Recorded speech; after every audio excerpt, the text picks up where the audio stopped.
Luiz, como é que está a situação aí em Lviv? O que esse míssil atingiu? Então, ele atingiu duas instalações aí de infraestrutura. Uma delas seria com certeza, aí é um depósito de combustíveis, né? Porque a gente viu aí parte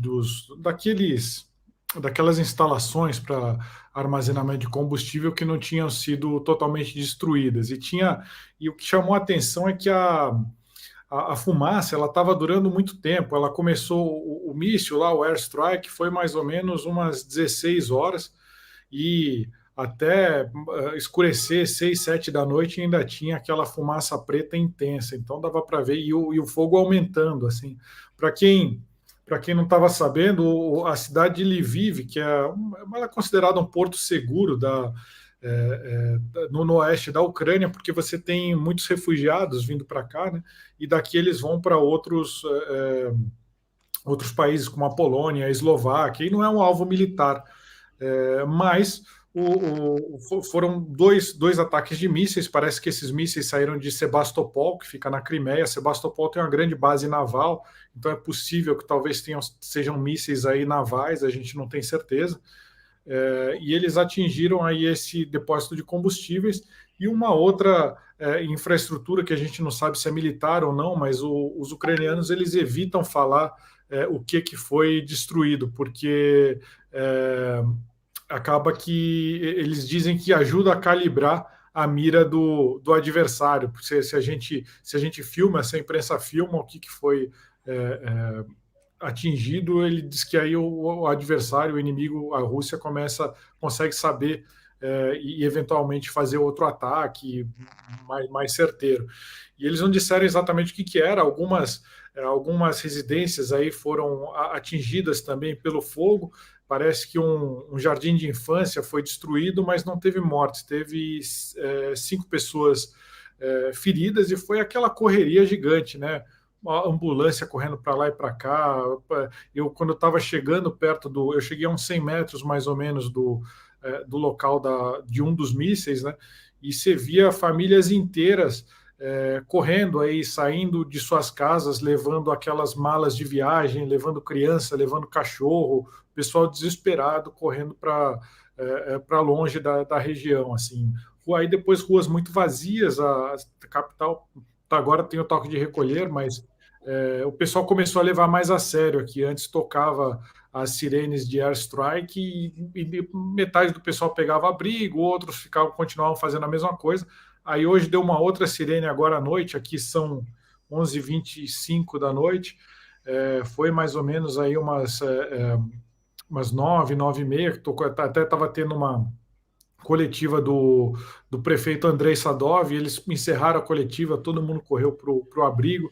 E uma coisa que eu queria ressaltar também, o prefeito Andrei Sadov, ele falou que esse foi um hello, esse foi um olá do Putin para o Biden, porque o Biden falou que o Putin teria que ser retirado aí do seu cargo. Depois a Casa Branca falou que ele não queria uma mudança de regime, enfim, não ficou bem explicado. Mas os ucranianos estão falando que esse foi um alô que o Putin mandou para o Biden. Até queria saber o que vocês acham. Pô, Luiz, essa eu realmente não sabia, porque o que eu entendo, a gente conversa muito, a gente troca ideia, muita ideia, a gente fica preocupado com a tua situação, com a do Montenegro aí, mas eu não sabia dessa percepção dos. A gente, assim, tinha uma ideia, né? Mas a gente não conseguia ver essa percepção dos ucranianos, não. Eu quero te fazer umas perguntas disso aí, mas eu acho o seguinte: eu coloco as coisas dessa forma. Né? Ontem, aqui no Ocidente, uma coisa engraçada, eu vou até passar para o Cabaia comentar. Ontem aqui saiu uma porrada de matéria dizendo que o Putin estava reconhecendo a derrota, que ele ia ficar circunspecto ao Lugansk e o Donetsk. É a versão que circulou aqui do pessoal, né? Menos informado.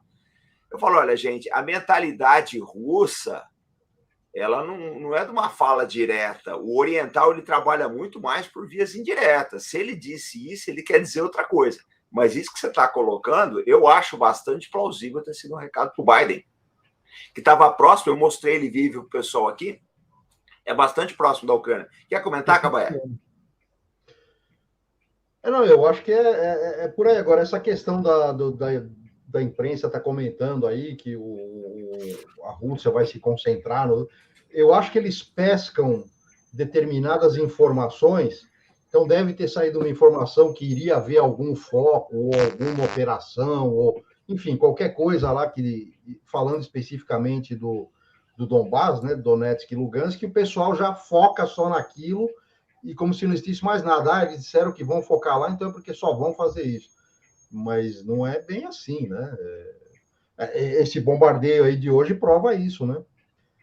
Agora, Luiz, deixa eu te fazer uma pergunta.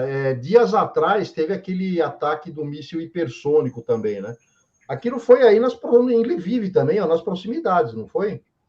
Exatamente. Na verdade, teve um míssil de cruzeiro que atingiu aqui, eu acho que era o KZ-555, é um míssil também que ele é terra, ele é ar-terra, e eu lembro que eu pesquisei na época, um míssil russo, ele pode levar uma ogiva nuclear, mas levou uma ogiva convencional, 400 quilos de explosivo por ogiva, e foram 6 mísseis disparados contra um hangar que era onde fazia a manutenção dos MiG-29 da Ucrânia. Acredita-se que ainda tem entre 50 e 60 MiG-29 ainda tem operando aqui na Ucrânia. Eles tinham 110, 120, se eu não me engano, eles estavam com a metade. Isso são dados aí da semana passada. Então, foi a tentativa da Rússia destruir a planta de manutenção, e parece que tinha os mísseis hipersônicos, eles acertaram um depósito subterrâneo na cidade de Ivano-Frankivsk, que é ao sul daqui onde eu estou, e lá sim era depósito de armamento para avião de caça. Se eu não me engano, eles têm o Sukhoi 27 e o MiG-29, que são os aviões de caça deles aqui. E aí eles usaram um míssil hipersônico, foi a primeira vez que o míssil hipersônico foi utilizado para abater esse depósito de armamentos para aviação de combate. E no dia seguinte, outro míssil hipersônico destruiu uma planta de armazenamento de combustível semelhante à que foi destruída hoje aqui em Lviv. Só que essa foi lá para o sul do país, ali quase, eu acho que era a região de Melitopol, não, Mykolaiv, se eu não me engano.